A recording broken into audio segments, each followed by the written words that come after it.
Hey guys, Harv here and welcome to the test pilot for the 6th of October 2012. This is the show in which we take viewer submitted ships, take them out for a spin and then hopefully make some improvements to them. Today we have an entry by Twilight's Favourites Quill called the Tartarus 3 and we're basically just going to launch it, see how it plays about, see if we can make any or spot any obvious improvements to be made, and then we'll hopefully add those improvements and once more launch the ship. Bearing in mind I've never seen this before, so wow is my first reaction. Wow, okay, I think this is immediately obvious it's not something I've designed, which is cool because I've never seriously flown a ship that I haven't before designed, so it's going to be interesting. I think before making any prejudgments, we launch the damn thing and see how it flies. 3, 2, 1. Stable. It actually flies pretty stable, which is awesome. Nice wing design going on there. So okay, so let's do a bit of analysis right now. Okay, so the only engines currently firing are these outside engines. So this is the lifting stage, with heavy lifting engines and 2 tanks of fuel between them. Also with 6 boosters, which we can now drop. Doesn't slow down at all, which is great, speed never dropped. So it seems we have, okay, SAS module on top of each of those. That's something I would change because I don't think more SAS actually contribute more force. I might be wrong. I don't know everything about this game. Damn well know a lot though, but yeah, I'm not sure how much help they're actually giving, so we can do some tests without that. These are about to run out, and we can detach and burn. Smooth exit, and we are actually still slowing down. What seems to be the problem here? Okay, from the way this stage is designed, I would say that this engine is supposed to be active, so we can do a quick fix. We drag this down into here and move the decouplers up into that stage. We can fire. There we are. Okay, so that's one problem. It didn't seem to be built correctly. Okay, never mind. We can press on having fixed that. So it seems what's happening at the moment is that we have our big heavy lifting engine here in the center feeding off of these outside tanks. Yes, and then we can detach these outside tanks with the engines they're comprised of, and we can remain on these 1.5 central tanks, it seems. Okay, we're probably going to be at orbital speeds fairly soon. I don't have a particular objective in mind for this ship yet. Getting to orbit on its first maiden voyage here will be a significant achievement. Let's detach them. Nice and simple detachment. That's great. No messing about and hitting the side there. That's wonderful. Oh, that's run out, and we'll give it a bit of a boost here just to get us plenty out of the atmosphere. So, okay, if I would say one thing, I think that we could do with more fuel on the launch stage, because it gets us high and fast, but we don't get that high. Maybe that's just my flying. I mean, it's hard to commentate, analyze, and fly successfully at the same time. Okay, we're going to try and bring this up to 120. Plenty of landing legs if we do land. So I would, just by looking at this, I would immediately label it as a moon lander, except it's got parachutes on here, which is interesting. Also, is there actually any way... Okay, yeah, there's ladders here. There seem to be ladders for our brave pilot to get down to the surface. That's not a problem. How far away are we? 1 minute or so. Yeah, it's definitely a capable ship. The best thing about this ship so far is the fact that it works. It's brilliant being able to fly a ship that I've never seen before, and just to be able to make it work immediately. That's great. And I mean, if nothing else, it is orbital capable. It is certainly way more than orbital capable. Capable of orbit, that is. And it's probably capable of landing on certainly all the moons in the Kerbin system. and I guess we shall see if we can get this thing to go. It's actually a mission in planning. I think it's Danish? No, I'm not sure. I'm going to have to research what nationality it is, but it's called Mars 1, and their intention is to, starting in 2023, I believe, I'm probably entirely wrong, but I think I'm close, they land a group of 3 astronauts on the surface of Mars once every 2 years, and there's no plan to send them back. So this is actually the colonization mission. Which is very exciting stuff. The problem with it, though, is that they're being funded by a reality TV show based on the mission. Now, if there's anything I know about flying spaceships with crew inside them, is that you don't want drama. And I don't think that the public in general is ready for a show that does not have any drama in it, because you're going to get people think this is really interesting, there'll be really awesome moments, when the majority of it is just going to be life, them living peacefully, hopefully, and, you know, making repairs and stuff. It can certainly be dramatized in that aspect, but any arguments on board the ship, that is putting people in real danger, and the mission in real danger. So if they succeed in making this reality TV show and having it fund this mission, brilliant, that's amazing. But let's just hope that the public can accept the fact that it's not going to be drama how we know it today. Okay, enough blabbering. Where are we going to take this craft? Okay, this is intended to be a short show anyway, so I am going to send this craft to the moon. I'm going to land on the moon and return, which seems like it's not particularly good use of the abilities, but we haven't got an awful lot of time here. And I also want to create improvements and then refly the ship, perhaps taking it further. Or what we should actually pay attention to is the command module choice. Haha. Oh wow. Haha. Yes.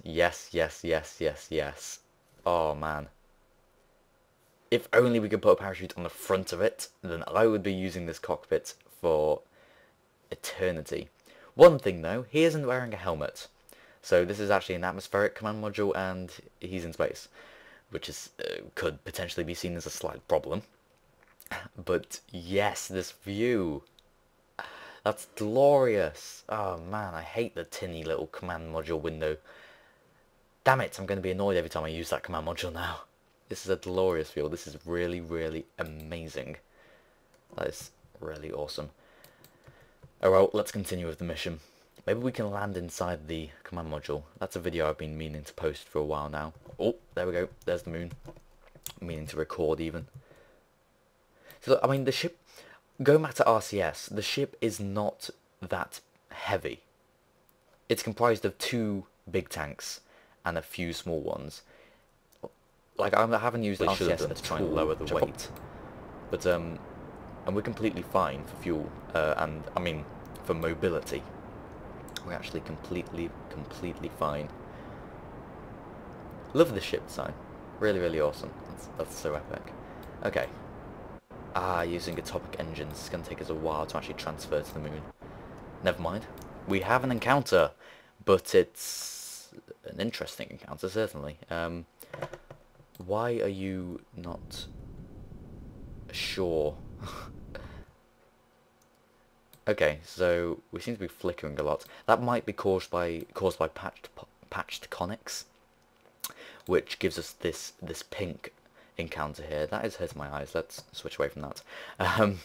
It gives us a third encounter ahead, which I shall post a tutorial soon, in all likelihood actually very soon, on how to set that up for specifically one user who was asking about it. I can't remember your name, sorry. Let's warp. Let's quick save first, and let's bloody well hope this encounter doesn't screw up because of all that flickering. We have an orbit. Are we inclined much? Nah, not anything worth sorting at any rate.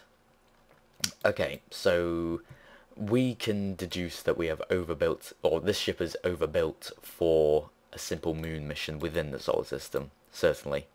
Whether or not it can take us interplanetary, well, We should find out. Did I say solar system? Really? Really? God.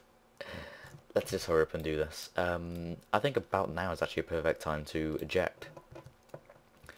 So, pointing retrograde, or thereabouts, we can say goodbye to our atomic stage. Thank you very much for getting us here.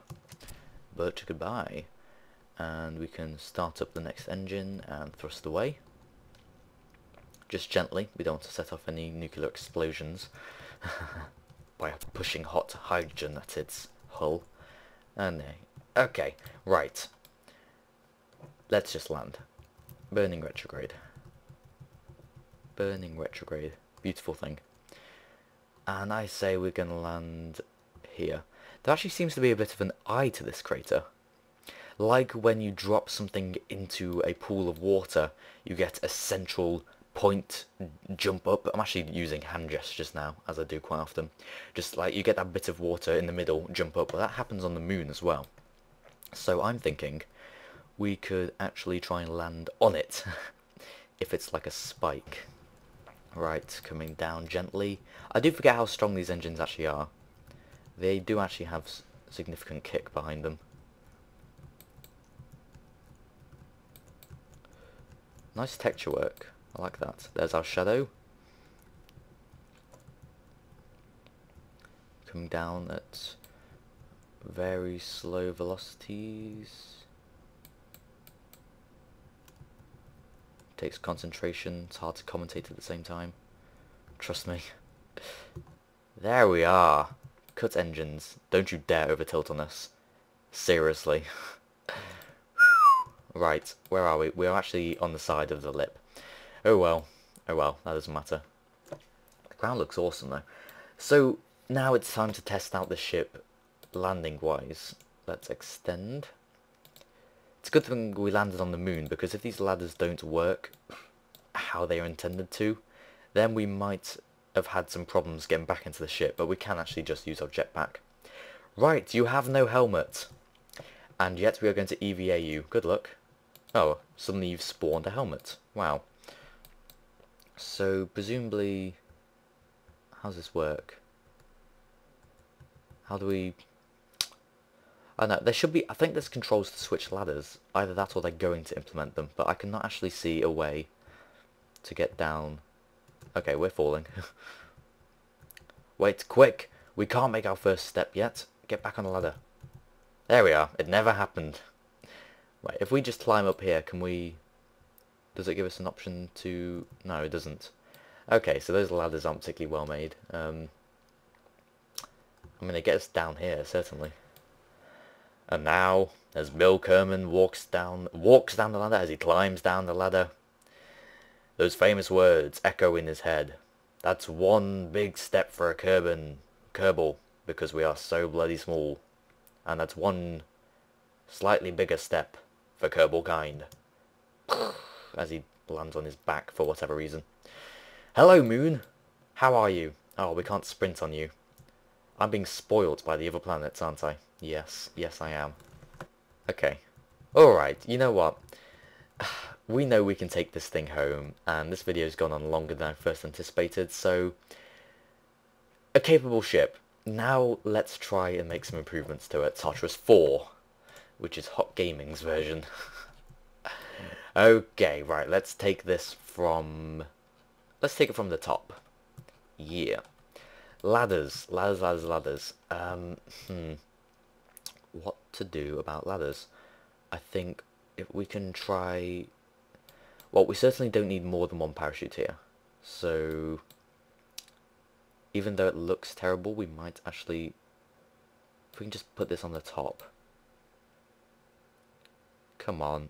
Go... point vaguely upright. Come on, you'll affect our flight stability if you don't. Damn it. Okay, fine. We're having to. Yeah, that doesn't look ridiculous, don't worry. And if we replace this for... where is it? Where are they kept? Here. Just the one. Does this get us vaguely near where we want to be? Yes, it does actually. Okay, hopefully that'll work. I'm not convinced, but I think it's got more of a chance than the previous one had. Okay, next order of business. RCS units. We do not need you. RCS. Get rid of all the thrusters first and then all the fuel. Where are the thrusters located? Can't see them. Either they were only on the top, which makes sense, considering pointing the nose and the rest of the engine will follow. Rest of the ship will follow. I think they might have been the only thrusters actually. Okay. Yep. Okay. And we can get rid of the RCS. Ah, damn it. There's RCS here. Okay. Actually, what I'm going to do is also get rid of that SAS and use a large one, because they weigh exactly the same, 0.8 and 0.8. So there's actually no penalty for using a larger one. Okay, you attach down to here, and we're going to want to take you, sir, and hopefully we can connect you down like that. That works, hopefully. Can you come any further down? Probably not. Oh well, that'll work. He can jump that gap. Literally or metaphorically. Get rid of this SAS unit up here. Oh, it doesn't work now for whatever reason. I think the ladders might be interfering there slightly. If we can just come here, damn it. Thank you. Yeah, the ladder was interfering there. Oh, sorry. Moving the whole thing now. We just want this ladder. And now that we've actually removed that, we can probably use this. And if we just copy one of these and put it a bit higher up, there we are. That should work, shouldn't it? Actually, if we put it here, we can hold shift and press upwards to tilt it down a bit more. There we are. That'll work, hopefully. Right, parachutes. No, I don't think this is capable of landing on a planet. I don't think you can. I might be wrong, but I wouldn't use it. No. Okay, this is going to be our interplanetary moon lander, right? This is what this is. Also, landing legs. We probably have too many there, but I mean they're okay. We can keep them. How many is that actually? Was that 4? Didn't mean to change that. Can we put 4? No, 4 goes right in the middle of the ladder. Okay, can we put 4 here? Interferes with struts somewhat, but, you know, it works. 4 is okay. We really don't need 6, I don't think. Next stage, we can tidy up the fuel lines a little. Put them inside here, and like that. So you just can't see them from the outside. That's good. Plenty of struts. Struts are definitely a good thing. Let's try getting rid of these SAS units though, because I'm pretty sure they don't affect stability that much. Now where do these want to go? Up here? Yeah, that works. That's fine. Okay. We want these to make them more level.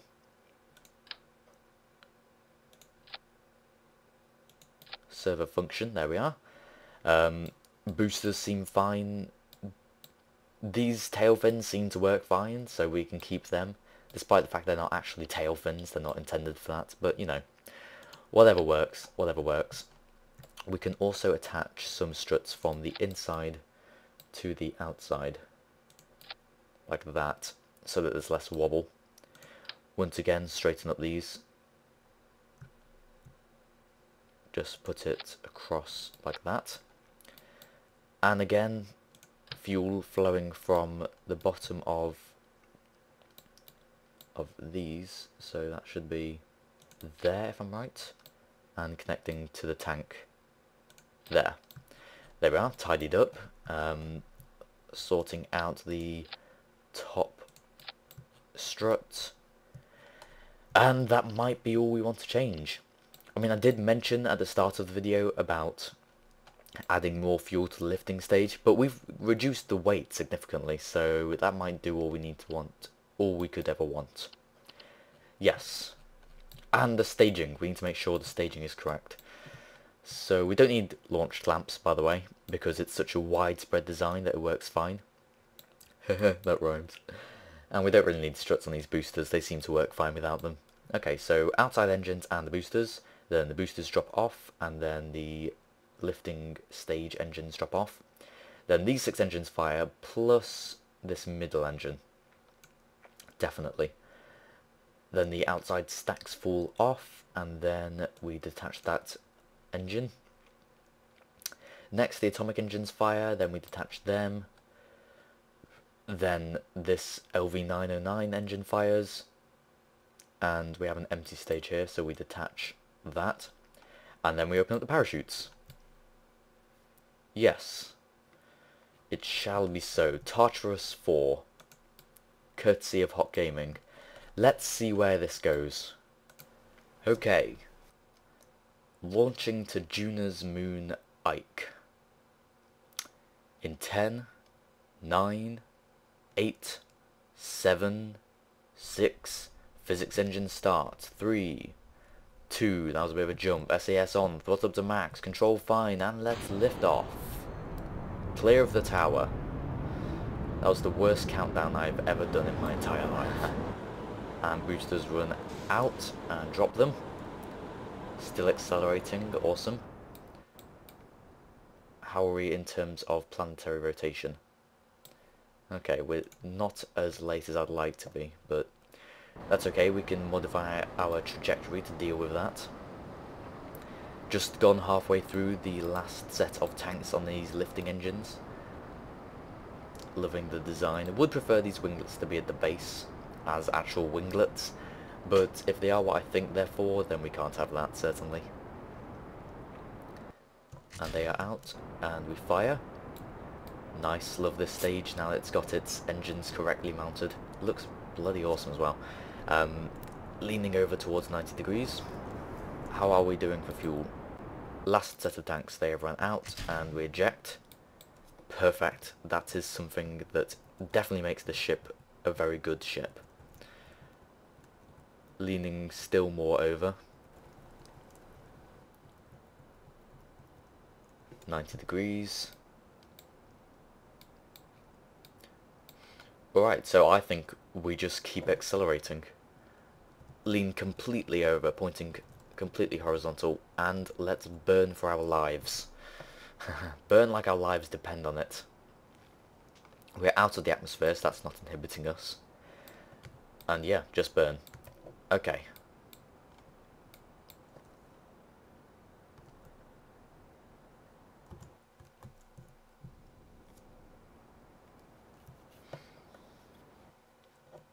Okay, that's run out, and we eject and burn. Actually want to stop and quick save, there we are, and keep burning.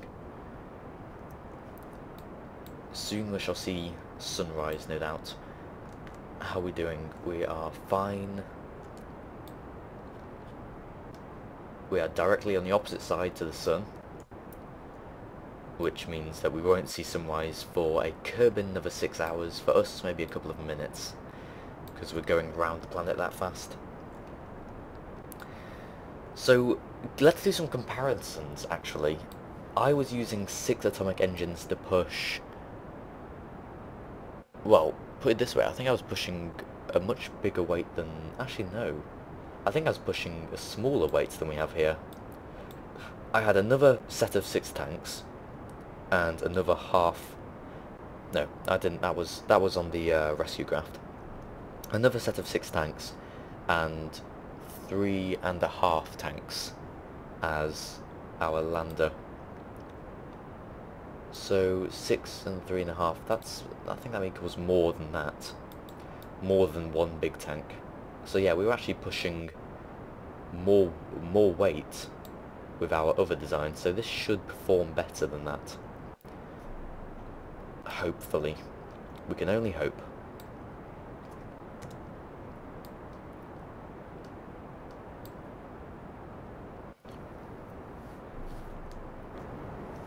Okay, so we're coming close to our Duna encounter. nearly have our apoaps, our Kerbal apoaps at that altitude. Now, hopefully we actually have the correct phase angle. The phase angle being the angle between the two planets as they arrive, but we haven't got There we are. yet. Oh, thank God. This video's going on a lot longer than anticipated. Okay, that was not, you know, we didn't go at the perfect time, but nonetheless we have the encounter and we can continue to burn. We have actually plenty of fuel, so my criticisms of this are wiped in terms of interplanetary travel, because we certainly have the fuel for it, definitely.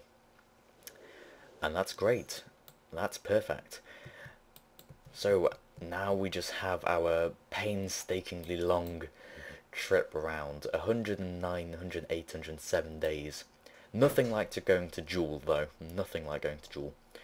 Where's our probe? Space probe version 2.0, still travelling as vast as ever. Look how far away that is. Maybe it'll find another gas giant, you know, some random thing out in space. It won't be a gas giant, it'll be a fool, Harvey. Maybe we'll find something, we don't know. Okay, that was weird. Fraps changed to a different colour I've never seen before, and the game crashed. Luckily we didn't lose the mission. So I guess we're continuing. Right, so we're here in Duna orbit, and we're actually just burning, having warped around, hopefully enough around the planet, to be able to increase our orbit towards Ike, which is our destination for this flight. We have a fair amount of fuel left in our tanks, and I'm thinking we could possibly have burnt a bit prematurely, but let's hope not. Encounter! Awesome. Okay, so we just need a periaps. Just need a periaps. Similar to how we might need $1.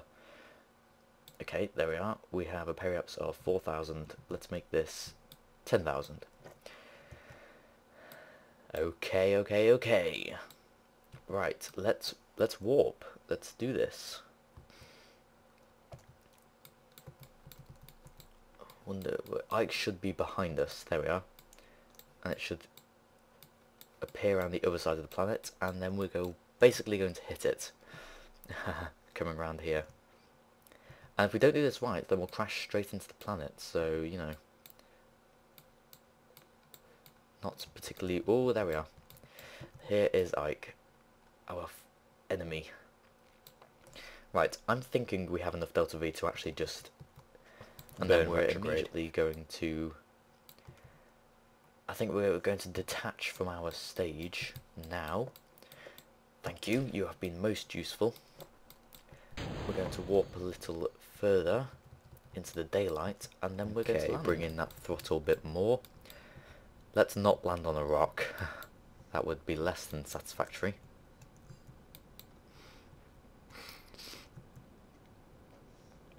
Okay, coming in 35 meters per second.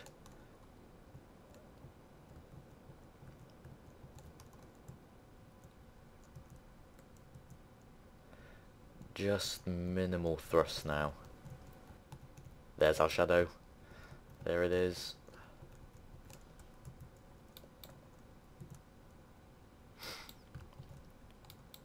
And we have touchdown.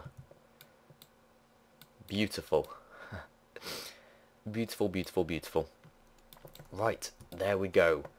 Now, this is not getting back to Earth, so we'll send the planetary pickup to rescue this guy, which we might cover in a video, or we might not. Let's extend these ladders and hopefully put a man down on the surface of Ike for the first time. EVA, sideways. And can we? No, can we not? Apparently not. That's okay though, we'll just EV onto the side. There we are! Right. Onto the ladder. For the first time in Harv's history, and in the history of the channel, we shall put a man down on the surface of Ike. This is one big step for a Kerbal, because we're so damn small. Yes! What's the gravity like? It's basically like the moon's. Almost exactly. How high can we jump? Wow. Okay, maybe more like Minmus. That's incredible. Us yes-thusers have an easy time of it, certainly. So guys, if you liked the video, please do like the video. Thank you very much for watching, and I'll see you next time. This has been the test pilot. If you would like to enter in your own ship for this show, for me to improve it, test fly it, and all that other stuff that we've just done, then you can leave me a private message on this YouTube channel, or you can drop me a comment. Always remember to send me a link to the download of your craft. Again, thank you very much for watching, and I'll see you next time.